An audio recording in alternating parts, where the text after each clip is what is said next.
Alors, nous voilà, toujours dans le cadre de la lettre ouverte.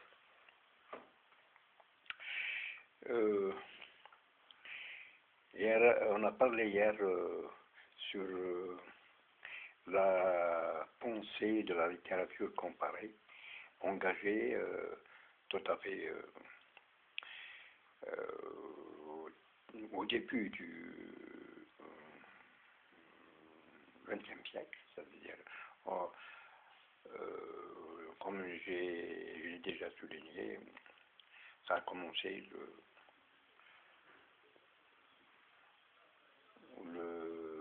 en 1921, la première revue. Mais avant d'entamer, je dois d'abord parler d'aujourd'hui. En réalité, c'est toujours dans la même ligne. Aujourd'hui, le 18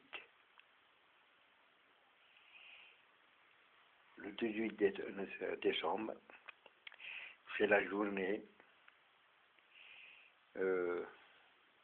internationale, enfin, entre guillemets, de la langue arabe. Comme vous le savez, l'ONU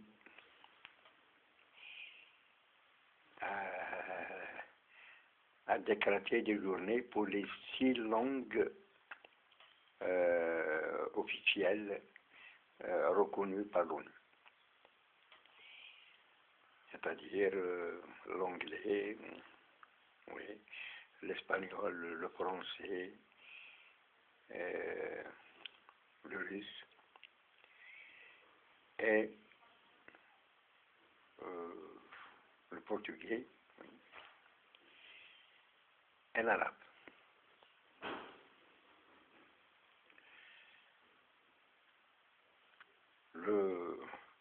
Cette journée, donc aujourd'hui, c'est la journée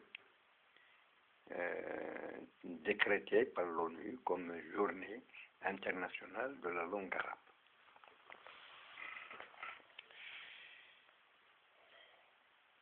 Aujourd'hui, le docteur Belaïd, qui est à la tête du Haut Conseil de la langue arabe en Algérie,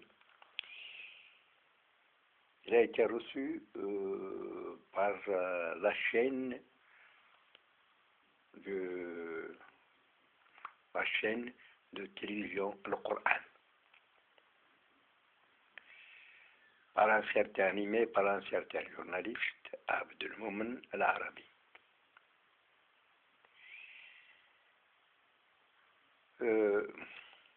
Les questions posées par cet animateur, comme tous ses pairs, comme tous ses collègues, comme tous ses professeurs, comme toute presque sa génération, il parlait en défendant la langue arabe avec acharnement. C'est-à-dire, il a peur vraiment pour la langue arabe. Il cherchait vraiment à s'en assurer que cette langue ne lui arrivera rien du tout, rien de mal, et bien au contraire, il voulait qu'il soit rassuré que cette langue doit non seulement survivre, mais se développer, se défendre, avoir sa place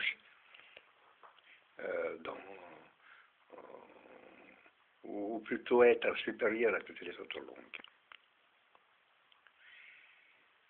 Cet esprit c'est l'esprit de tous les journalistes, c'est l'esprit des professeurs, c'est l'esprit de tous les arabisants, de tous les arabophones. Heureusement que le docteur qui est l'invité de ce machin, en tant que responsable numéro 1 du Conseil de la langue arabe en Algérie, quelqu'un de très logique, par rapport à tous les précédents, c'est quelqu'un enfin qui pense d'abord algérien et qui parle sur le plan littéraire.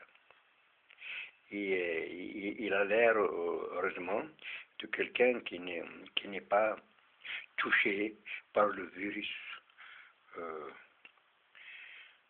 par le virus de l'arabisme.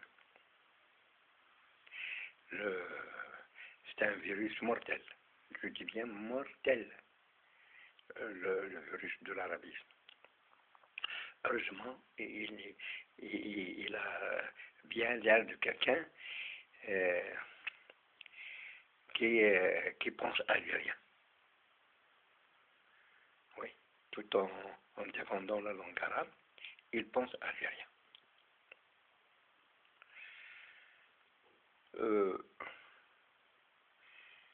Il est vraiment difficile, très difficile même,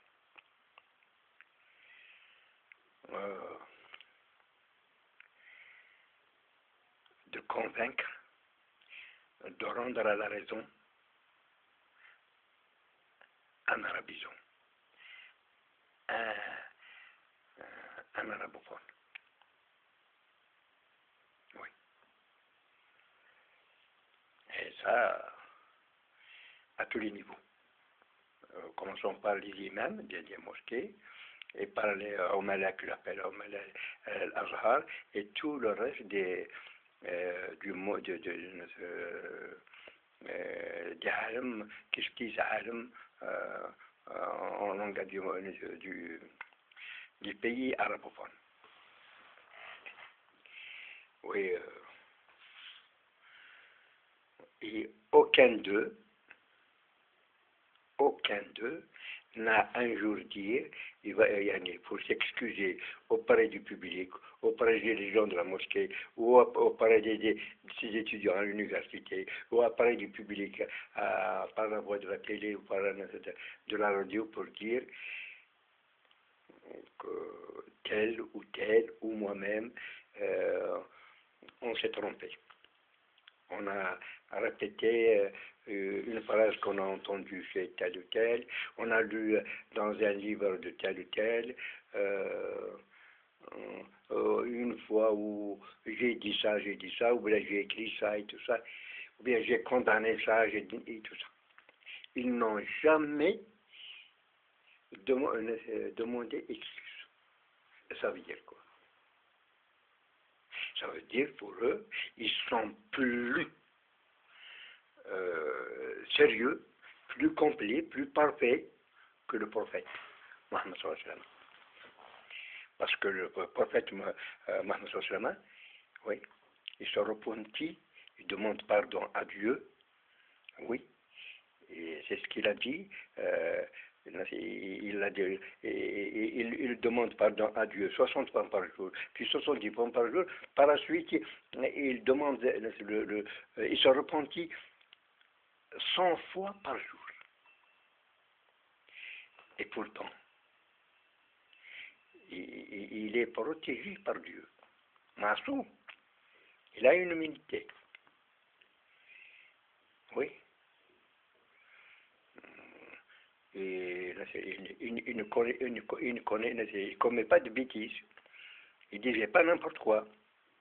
Il ne faisait pas n'importe quoi. Il est guidé par Jibril, par l'ange Jibril. Et avec ça, il se repentit quand même 100 fois par jour. Mais chez monsieur, les arabisants, les arabophones, ne se repentissent jamais. Jamais. Eh bien, pour eux, ils ont raison. Tout ce qu'ils font, c'est du parfait. Tout ce qu'ils disent, c'est du parfait. Leur comportement, c'est parfait. Leur discours est parfait. Leurs écrits est parfait. Tout est parfait pour eux. Oui. Tout ce qu'ils font est parfait. Ben, et ils ne se gênent jamais. Et on a beau leur donner une preuve coranique, un verset coranique, pour leur dire ce que vous dites là est contre le Coran. Ce que vous faites là, c'est une désobéissance à Dieu. Eh ben, ils ne se repentent jamais. Jamais de leur vie.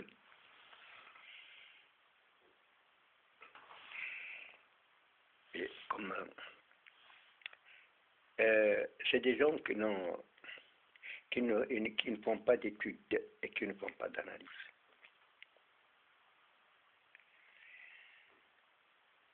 La langue arabe, en tant que langue, c'est une langue comme toutes les autres. La langue arabe est une langue des Saoudiens, des Arabes. Mais elle a été propagée grâce au Coran, à la révélation du Coran en langue arabe.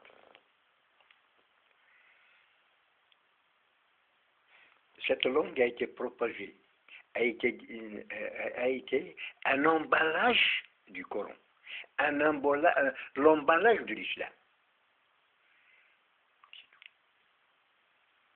Quant aux autres langues, l'espagnol, le français, le portugais, l'anglais, la langue russe, et tout ça, ce sont des langues qui ont été propagées par un esprit colonial d'abord. Ils avaient apporté quelque chose, une certaine technique, oui, une certaine culture, un certain savoir. Oui. Ça a été bénéfique. Ça fait un butin même pour les pays colonisés. D'ailleurs, notre homme de culture, Katib Yassine, disait que pour les Algériens, la langue française, c'est un bulletin de guerre. Oui, c'est un bulletin de guerre. Un bulletin de guerre quand même. La même chose pour les pays colonisés par l'Espagne ou par le portugais, par les Anglais ou bien par les Russes ou bien par les Français et tout ça. Mais la langue arabe a apporté seulement, c'était l'emballage du Coran. Et par la suite, cette langue, ceux qui ont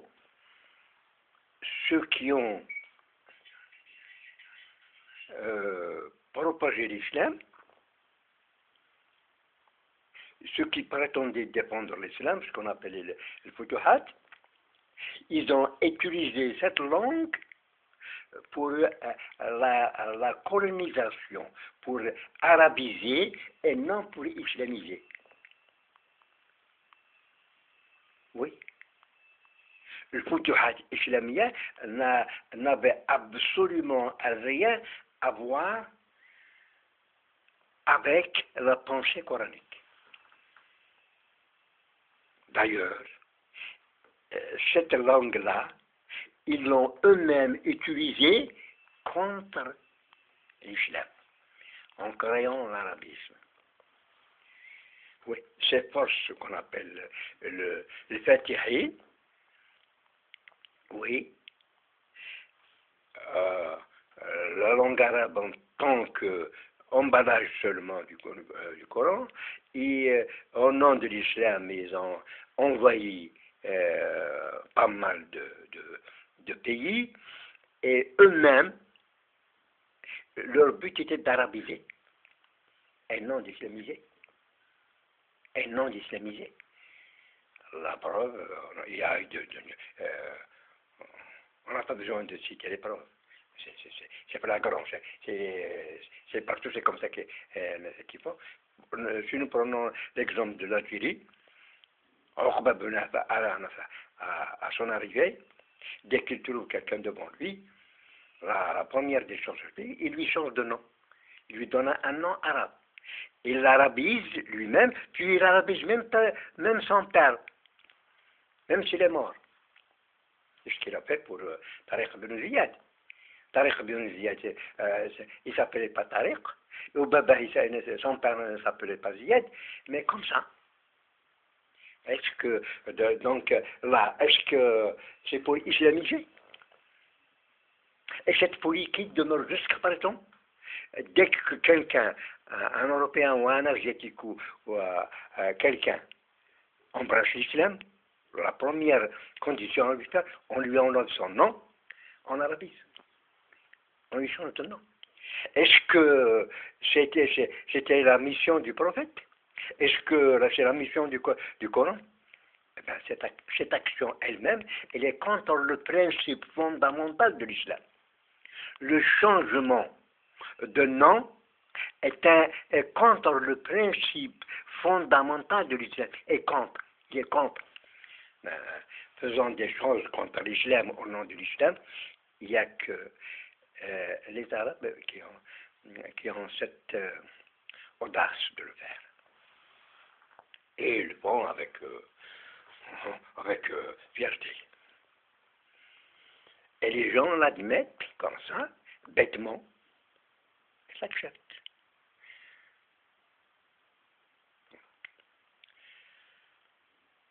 Ce qui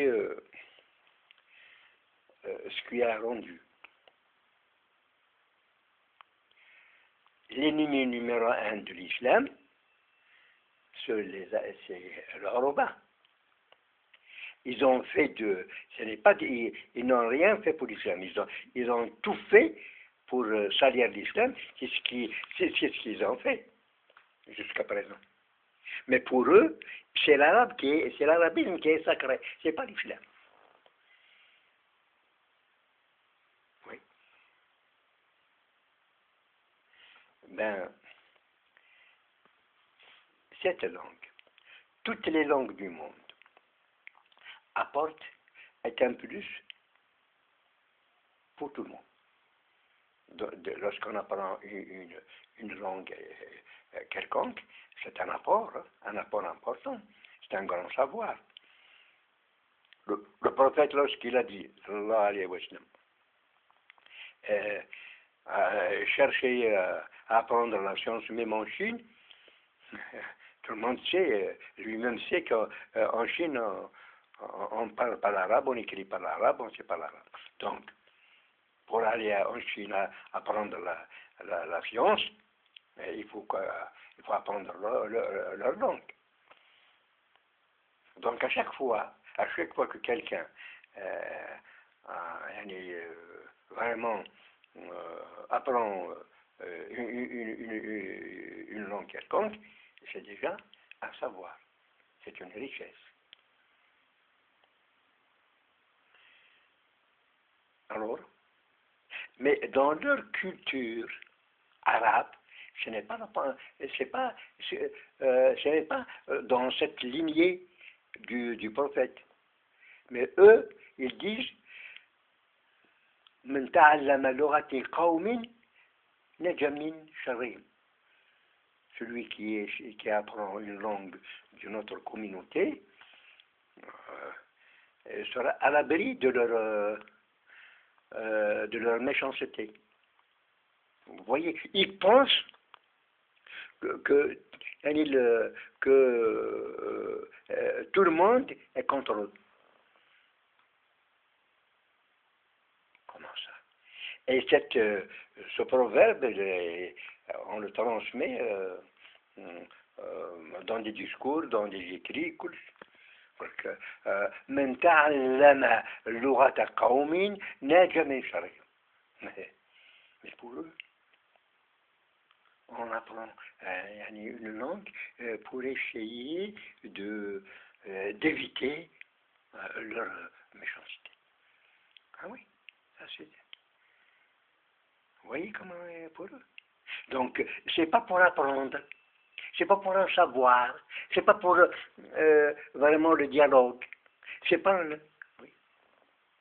Et pourtant, le verset du Coran l'explique bien. Il dit ومن آياته خلق السماوات والأرض واختلاف ألسنتكم وألوانكم ذلك آية للعالمين. Donc Dieu disait dans ce verset, parmi les signes de grande puissance, de superpuissance de Dieu, la création de la terre et des cieux, et la diversité de vos langues et de vos couleurs. Là. Et dans un autre verset, il disait إِنَّا خَلَقْنَاكُمْ مِنْ ذَكَرٍ وَأُنْثَىٰ وَجَعَلْنَاكُمْ شُعُوبًا وَقَبَائِلَ لِتَعَارَفُوا إِنَّ أَكْرَمَكُمْ عِندَ اللَّهِ أَتْقَاكُمْ. Je vous ai créé de mâles et femelles, et je vous ai structuré en peuple et en tribus. Oui, pour que vous vous connaissiez, les tarifs, pour que les gens se connaissent, font connaissance entre eux. C'est pas pour éviter et pour être à l'abri de leur méchanceté. Vous voyez? Donc, ils sont contre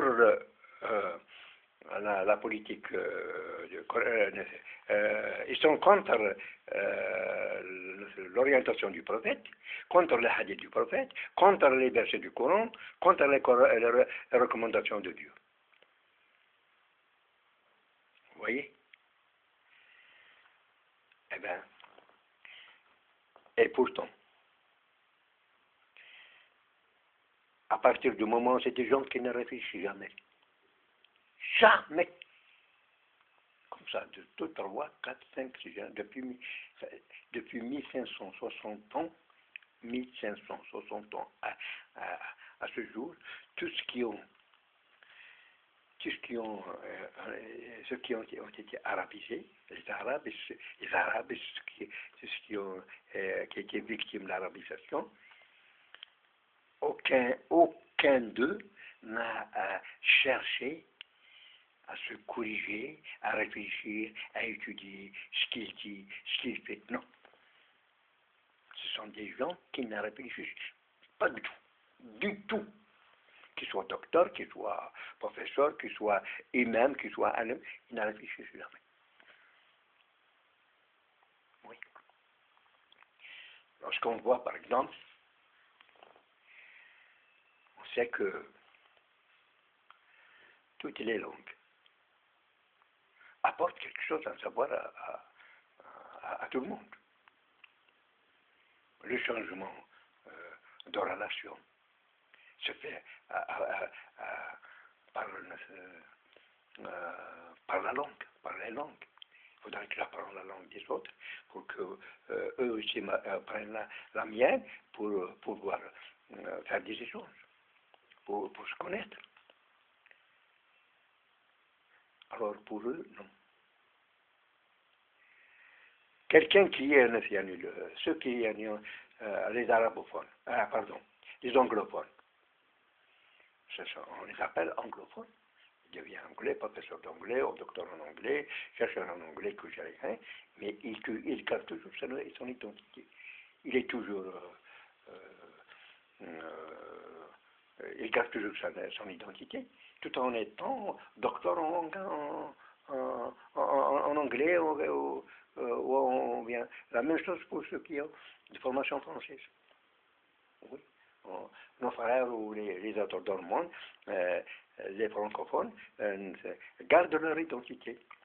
tout en étant docteur en langue française. Oui, nos frères nigérians, la même chose, tout en étant docteur, professeur, tout en parlant que l'anglais. Mais ils ne se disent jamais que nous sommes anglais. Après, la même chose pour ceux qui parlent l'espagnol, ou là, le portugais, ou là, la langue japonaise ou la chinoise et tout ça. Mais la langue arabe, non. La langue arabe, non. Dès que tu parles l'arabe, tu es un arabe. On te taxe d'arabe. D'ailleurs, ce que je condamne depuis 1965 jusqu'à aujourd'hui, je n'ai aucune occasion pour condamner ça. Ah ben, on parle de l'arabophonie, on parle de l'anglophonie, on parle de la francophonie, on parle de l'anglophonie, mais pour l'arabophonie, on ne dit pas l'arabophonie, on dit les arabes. Ah ouais, dernièrement, je vous ai parlé, dernièrement, il y a eu le machin, la réunion internationale de la francophonie en Afrique, ici en Afrique. Le nombre de la francophonie, des pays à francophonie, est arrivé maintenant à 84 personnes. Mais 84 personnes, on n'a jamais dit le monde français. On dit la francophonie. On ne dit même pas le monde de la francophonie. On dit les pays francophones, c'est tout membre de la francophonie. La même chose pour les pays de l'anglophonie. Mais pour la langue arabe, on dit monde d'abord, monde pour 21 pays. On dit monde, on fait un monde. Et on peut de monde, on met monde arabe, on dit arabe, on ne dit pas la francophonie. Et pourquoi? Parce que l'UNESCO ont failli, non seulement ont failli à leur mission, à leur noble mission, mais étaient derrière toute cette politique du colonialisme et de l'impérialisme. Oh oui, ce sont des serviteurs, l'UNESCO. Oui, et c'est l'UNESCO qui a fait tout ça. C'est l'UNESCO qui a fait tout ça. C'est l'UNESCO qui prolonge la vie à l'arabisme. C'est l'UNESCO qui a à chaque fois que le monde, entre guillemets, l'arabisme allait être enterré, l'UNESCO vient au secours. Oui, c'est ce qui s'est passé même avec ce qu'on appelle le printemps arabe. La population, les peuples se sont manifestés contre l'arabisme. Mais tout de suite, tout était détourné. Mais c'est au nom de l'arabisme. C'est l'arabisme qui a fait les malheurs de tous ces pays arabophones. Et maintenant, les manifestants parlent au nom de l'arabisme.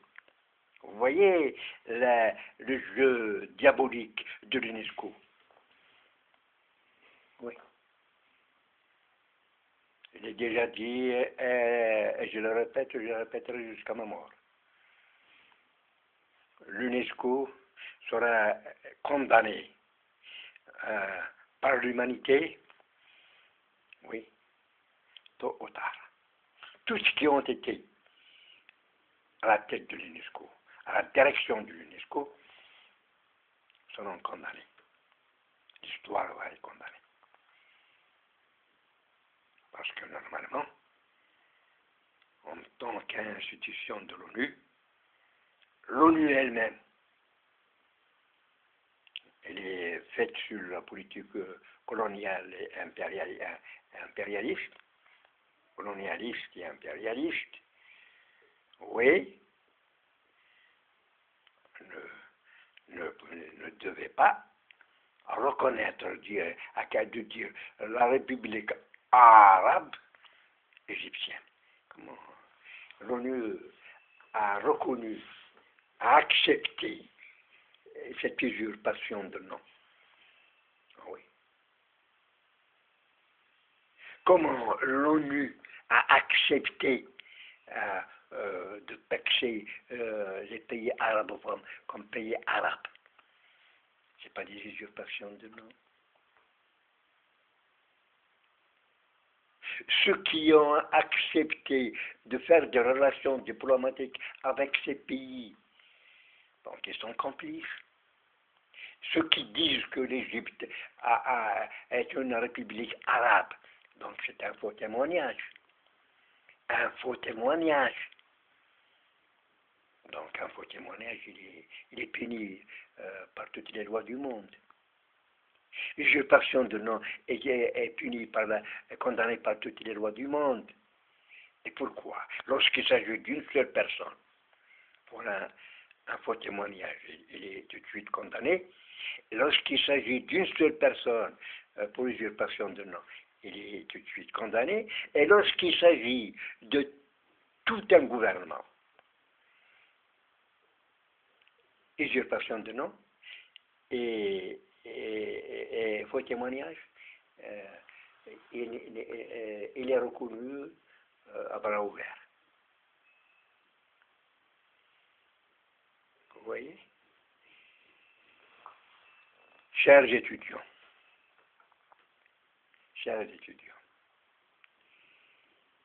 essayez d'être vigilant. Comment être vigilant? De ne jamais admettre quelque chose qui n'est pas passé à l'étude, oui, minutieusement, oui. Alors, qui n'a pas donné qui n'est pas basé sur des vérités, sur toutes les authenticités. Oui. N'acceptez pas de l'entendre, même par téléphone. Même par téléphone. Et lorsque quelqu'un vous dit tel pays arabe, vous dites non, il n'est pas arabe. Corrige-toi, sinon je raccroche. Oui. Corrige-toi, sinon je raccroche. Oui. C'est ça la vigilance. Ça ne vous demande rien du tout comme effort. Ça ne vous n'avez rien à perdre, ni de votre temps, ni votre argent, ni votre... Non. Au contraire, c'est pour garder votre conscience vivante, votre moralité rigoureuse. C'est ça qu'il faut.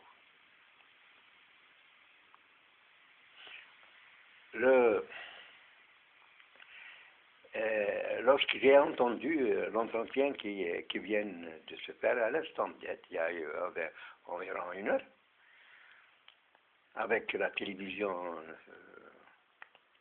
coranique du Coran, télévision algérienne, lorsque j'ai entendu cet entretien, en écoutant cet animateur, ce pauvre animateur, il ne s'y anime, malgré son âge, malgré tout ça, c'est son entourage qui a fait tout ça. On a beau leur expliquer, ils seront toujours comme ça. Mais lorsqu'il parlait de la langue, le docteur Brahim, il en a parlé de 2 langues utilisées en Algérie, 2 langues officielles. La langue officielle, c'est l'arabe et la langue amazigh.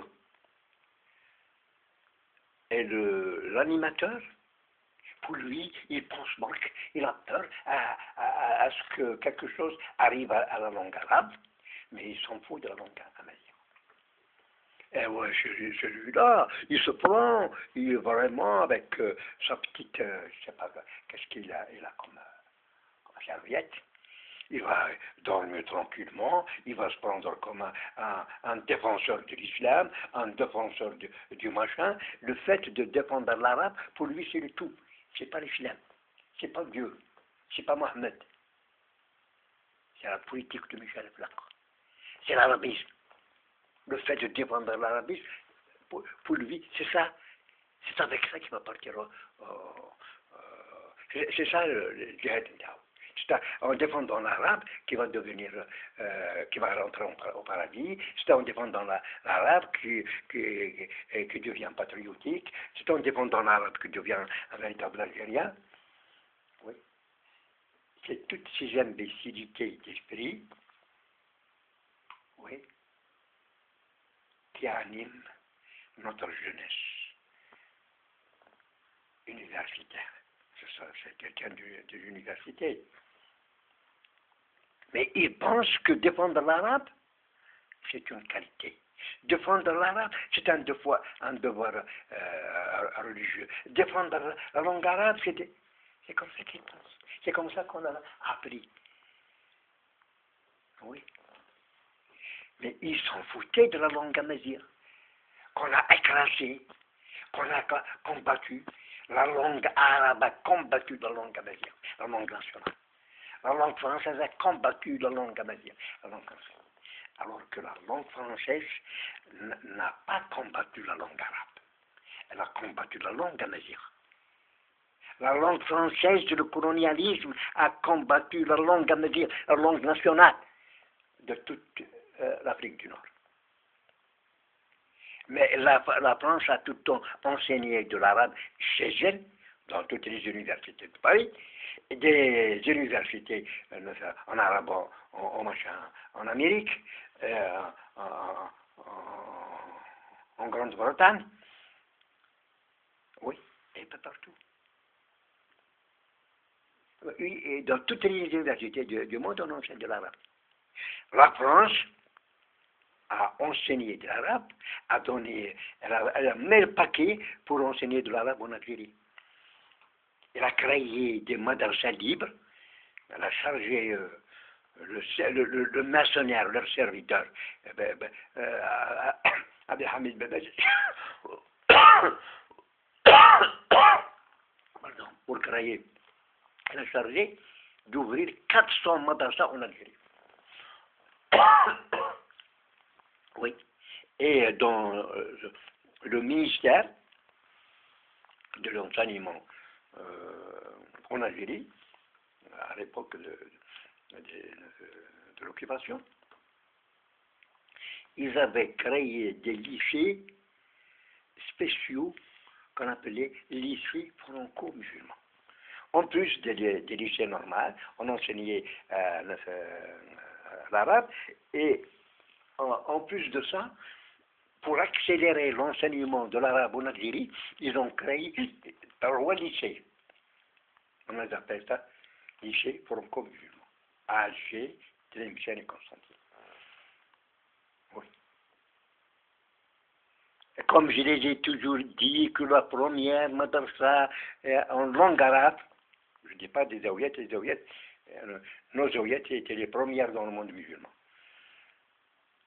Mais la langue arabe en tant que langue, la première madrasa ouverte a été ouverte par la France, inaugurée par le capitaine Boubret, qui est devenu colonel par la suite. Ce capitaine Boubret, à l'époque, c'est lui qui a inauguré un madrasa à Tijoujou. Oui. Ce capitaine Boubret, un ancien casseur de pierre. C'est un Italien engagé dans l'armée française, et il est devenu capitaine. Quelque temps après, il est devenu colonel. Ici, on a vu. Cette madrasa, ouverte par la France, inaugurée par la France, on n'a qu'à voir le livre intitulé La ville de Tijoujou. Oui. Vous allez trouver l'auteur du livre c'est M. Afrech. Vous avez trouvé comment, avec documents, comment et ça a été, comment on a construit en urgence cette madrasa, en face d'une zaouïa, on l'a placé, c'est en face, c'est contre la zaouïa. C'est pour enseigner de l'arabe, là seulement de l'arabe. Alors, ce monsieur, l'animateur il n'est pas le seul, il n'est pas le seul, c'est la pensée de ce collègue, de tout ça, il n'est pas le seul, il a cette pensée-là. Il ne savait pas que la langue arabe, que l'arabisme est contre l'islam. Il ne savait pas que cette langue n'est seulement un emballage du Coran. Et nos ancêtres, ils n'ont pas jeté l'emballage. Ils avaient reçu le Coran, et ils ont propagé l'islam, et on a le pays qui a nos zaouïas sont les premières zaouïas dans le monde musulman. On a des ulama dans l'islam, mais sans être arabe, sans accepter d'être arabe. Non, parce qu'on connaît ce que c'est l'islam authentique coranique. Oui. Monsieur, comment dirais-je, Abdul Moumen, l'Arabie, ou là, comment tu t'appelles, ce journaliste de la chaîne Iqra, le Coran Karim, ici en Algérie, ne savait pas tout ça. Mais même si on lui apprend tout ça, il va rester toujours tête comme ça, il va rester comme ça, vraiment à rester bouclé comme ça, à rester vraiment sans pensée, sans personnalité, sans honneur, sans vraiment respect pour lui il va défendre la langue arabe pour lui. Il n'y a pas quelque chose de noble pour lui que de défendre la langue arabe. Oui. Il ne sait pas que la langue la plus noble de la planète, les Arabes sont contents cette langue la plus noble de la planète. Tu ne le sais pas, il y a comment tu t'appelles Abdel Moumen? Oui. Oui. Mais déjà, Abdel Moumen, l'Arabie, le Moumen. Est-ce que c'est toi qui es le Moumen ou bien tu es l'adorateur d'un croyant, Abdel Moumen? Comment ça? Tu ne sais même pas qu'est-ce que ça signifie. Alors, يا عبد المؤمن كن كعقل كن كالعاقل خمم أنت وجماعتك أنت وجماعتك قلوا من أخلاقك ألا تعلم يا عبد المؤمن أنت والأساتذة اللي قراوك والزملاء نتاعك وإلى آخره في ضلال، لأن اللغة المقدسة ما على بالش كيف ما قالوا لكم شكون هي، خاطر قالوا لكم إن العربية لغة مقدسة. علاش ما تبحثش يا أخي؟ ما تدخلش الأستاذ نتاعك يا أستاذ كيفاش هي مقدسة؟ احكيني على اللغة الأخرى. مقدسة لأنها نزل بها القرآن. صحيح. هل القرآن الكتاب الوحيد اللي نزل في الأرض؟ لا. القرآن ممسوح كان باللي هناك كتب أخرى. وي. يعني 314 رسالة بعثها الله للبشر. وإذا كان يعني خذينا غير هذيك اللي مذكورين في القرآن، مثلا نلقى الإنجيل، نلقى زبور، نلقى التوراة، نلقى صحف إبراهيم. هل هذو نزلوا بالقرآن بالعربية؟ لا. دونك إذا اللغة العربية ماهيش مقدسة وحدها، هناك لغات أخرى مقدسة. اللغة العبرية مقدسة لأنها ربي بعث عدد كبير من رسائل من الأنبياء باللغة العربية باللغة العبرية. دونك اللغة العبرية وي إذا كان ماشي أكثر من اللغة العربية، وإذا كان اللغة صحف إبراهيم مش أكثر من اللغة العربية، على الأقل كما اللغة العربية. إذا اللغة العربية مثل اللغة اللي جاب صحف نتاع إبراهيم، مثل اللغة نتاع الزبور نتاع داود، مثل اللغة نتاع كيش اسمه الإنجيل اللي جاب القرآن. لكن ما نقولش مثل اللغة نتاع اللي جاب بها سيدنا موسى. لماذا؟ لأن اللغة اللي جاب بها سيدنا موسى أقدس لغة في الأرض. يا عبد المؤمن إذا كان لك مؤمن،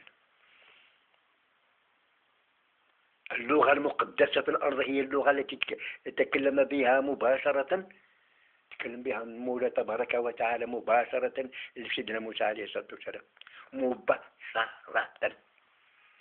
وي مش بواسطة جبريل كما لغة أخرى، مباشرة باللغة. ربي يتكلم باللغة الهيروغليفية، اللغة المصرية، اللغة نتاع الشعب الشمالي الافريقي، اللغة التي انبثقت منها اللغة الأمازيغية. اللغة الأمازيغية خرجت من لغة هيروغليفية. نعم نعم، لأن الأمازيغ ابن يافت ابن نوح عليه الصلاة والسلام هو أخو شقيق وي قبطي ابن يافت ابن نوح عليه الصلاة والسلام. وقبطي وحبشي وأمازيغي هم ثلاثة إخوة أبناء يافت ابن نوح عليه الصلاة والسلام.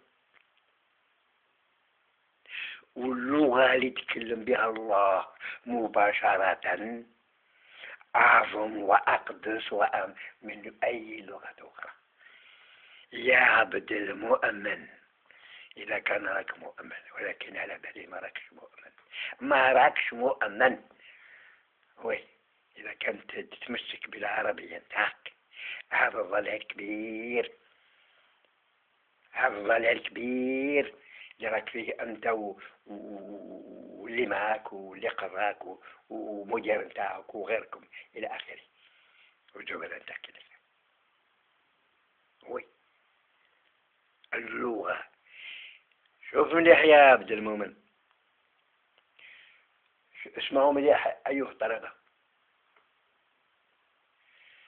راني نقول لعبد المؤمن هذايا هو في منشط في الإذاعة تاع القرآن، ولكن ما يخدمش القرآن، ما يخدمش الإسلام، يخدم العروبة، والعروبة ضد القرآن، ضد الإسلام، ضد كلش. المفهوم تاعك يا الآخر راك غلط فيه، ماشي غلط هذا ضلال. على بالي ما تستغفرش، على بالي ربوكم ما تستغفروش. الدلائل.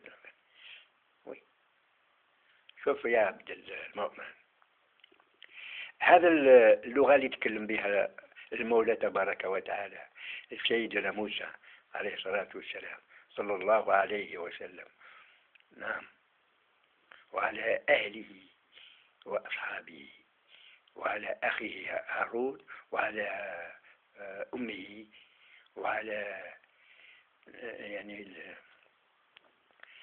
وعلى نسيبه شعيب وعلى آله شعيب وعلى أصحاب شعيب. هذه اللغة اللي يتكلم بها المولى تبارك وتعالى مباشرة سيدنا موسى. Cette langue avec laquelle Dieu a parlé directement à Moïse, oui, non seulement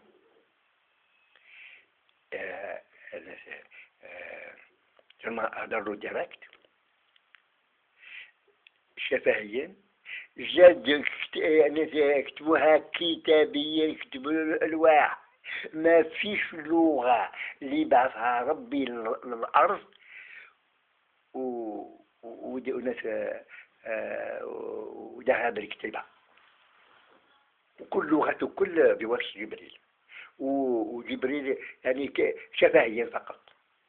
أما اللغة الهيروغليفية تكلم بها الله مباشرة، وإذا تكتبوا له ألواح يا عبد المؤمن. راك في القناة نتاع إذا أنت القرآنية تقرأ القرآن، تسمع القرآن. علاش ما انتبهش لهذه الآية وين ربي حكى باللي ربي يتكلم مع سيدنا موسى مباشرة وزاد كتب له ألواح؟ هل هناك لغة أقدس من هذه اللغة؟ هل حاجة أقدس من كلام الله؟ هذه كلام الله مباشرة، وكتب له الألواح.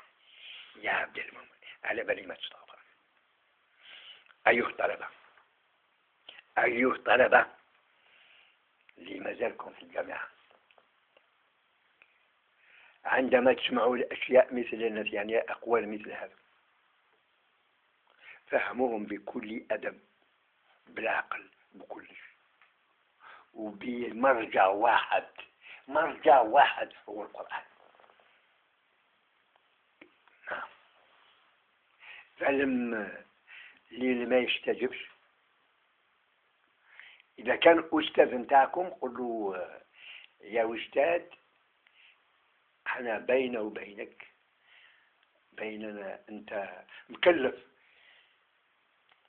باش تلقى علينا المحاضرات، ونحن مكلفوا باش نفهموا هذا المحاضرات بعد النقاش، بعد البيان، بعد التحليل.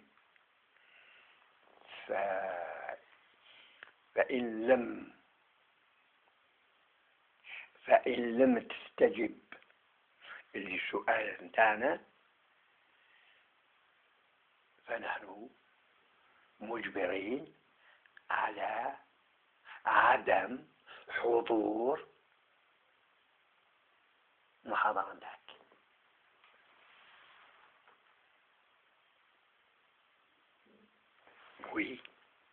والمرجع نتاعكم هو القرآن. كل ما تسمعوا حاجة قل أتينا بآية لتثبت هذا، ولا لتحلل هذا، ولا لتحرم هذا. ربي قال ما فرطنا في الكتاب من شيء. On n'a rien, Dieu a dit, on n'a rien omis dans ce livre. Oui. إذن أيها الطلبة، لما واحد منكم ولا عدد كثير منكم سمعوا هذا الحوار وقريتوا الجرايد وسمعتوا هذه الأشياء في مثل هذا، وأنا سجلت يعني تقريبا شحال من سنوات من نهار خلقت الانترنت وأنا نسجل في هذا الموضوع خاصة. J'ai toujours attiré l'attention des étudiants. Oui. Et j'ai seulement dit c'est ce que je dis dans des réunions dans l'organisation des Moudjahidines, dans des congrès de Moudjahidines, dans des congrès du FLN, à chaque occasion, à chaque conférence, c'est ce que j'ai dit. La seule référence هو القرآن.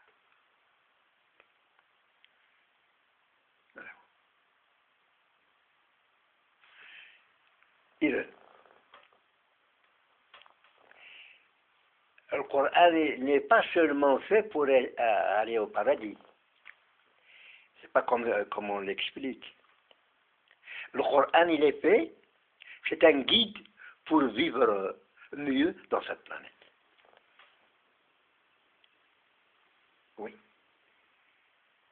pour vivre mieux dans cette vie, c'est tout. Eh bien, il y a des gens qui veulent, il y a des gens qui en profitent de cette vie et dans le but aussi d'en profiter du paradis. Oui, et Dieu, la mission de l'être humain sur cette terre, c'est de le guider pour qu'il puisse vivre mieux sur cette terre, et quelqu'un qui respecte les règles de Dieu, donc il va bénéficier d'une vie meilleure ici et de la vie du paradis. Et celui seulement qui s'en fout du paradis, il va vivre seulement cette vie, eh bien, le Coran lui donne les moyens, le guide de mieux vivre. Donc, je ne suis pas obligé de croire au paradis, ou bien à l'enfer,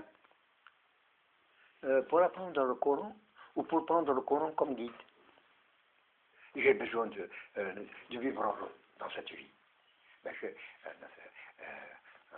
Tous les moyens qui vont me permettre de vivre heureux dans cette vie existent dans le Coran. Je vais utiliser le Coran comme guide pour mieux vivre. Oui, pour mieux vivre. Pour mieux vivre, pour vraiment, pour donner la prospérité. Parce que tout ce qui est interdit dans le Coran, c'est seulement ce qui fait mal au corps, ce qui fait mal au cœur et ce qui fait mal à l'autorité. Quelqu'un qui fait du mal à lui-même et à autrui ne peut pas être heureux. Donc, dans le Coran, il nous guide pour ne pas faire du mal, soit à soi-même ou à autrui. C'est tout. Dieu nous recommande de ne pas faire du mal à soi-même ou à autrui, c'est tout. Donc, voilà. Pour ça,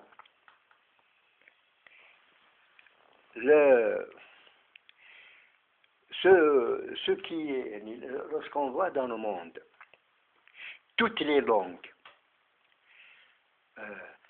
n'apportent qu'un plus,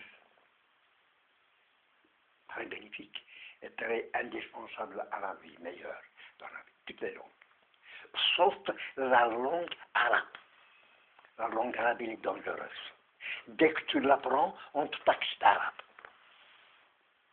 J'apprends le français, je deviens un grand monsieur en langue française ou en langue anglaise. Non, je reste toujours algérien. Je reste toujours algérien. Mais dès que j'apprends l'arabe, je parle l'arabe, on me taxe d'arabe. On me fait, alors, on me prend pour un bâtard. Oui, comme si je n'ai pas, ils m'ont ramassé, c'est-à-dire l'arabisme m'a ramassé. J'ai pas de parents, j'ai pas d'ancêtres, j'ai pas de personnalité, j'ai pas d'identité.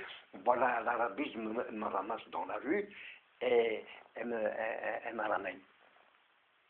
Oui, c'est comme, il prend les gens comme des chiens et elle est comme ça, abandonnée. On le ramène comme ça, et c'est tout.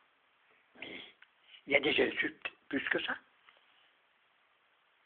Dès que j'apprends l'arabe, la considérant comme pour apprendre le français, l'anglais, l'espagnol et tout ça, et tout d'un coup, donc, dès que j'apprends l'arabe, on me taxe d'arabe. Alors si je trouve que le Coran, l'islam, يعني bénéfique pour moi dès que je veux rentrer dans l'islam